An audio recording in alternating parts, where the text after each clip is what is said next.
అమరావతి రాజధాని ప్రాంతం దాంట్లో అప్పుడు బోలెడని సంస్థలు వస్తామని ముందుకొచ్చినాయి. అందులో విద్యా సంస్థలు 2 ఆల్రెడీ రన్నింగ్లో ఉన్నాయి, విట్ కానీ ఎస్ఆర్ఎం యూనివర్సిటీ కానీ.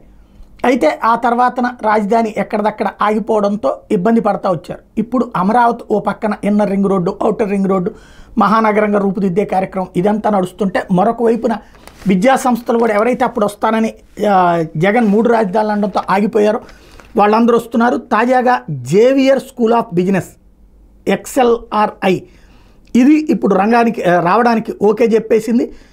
జంషెడ్పూర్ ప్రధాన కేంద్రంగా నడుస్తున్నది. ఇది 1949లో ఆరంభించారు ఈ సంస్థని. 2020లో మాత్రమే, ఇదంటే 1949 తర్వాత 2020లో ఢిల్లీలో 2వ క్యాంపస్ పెట్టింది. ఇది దేశంలోని అగ్రగామి బిజినెస్ స్కూలు. ఇప్పుడు 3వ సంస్థ అమరావతిలో పెట్టబోతూ ఉండటం అన్నటువంటిది చాలా కీలకమైనటువంటి అంశం. 50 ఎకరాలు దీన్ని ఎస్ఆర్ఎం యూనివర్సిటీ దగ్గరలోనే ఇచ్చారు దీనికి. ఇది విట్ యూనివర్సిటీకి దగ్గరలోనే త్వరలో వర్క్ స్టార్ట్ చేసి 2-3 ఏళ్లలో రెడీ అయిపోతుంది.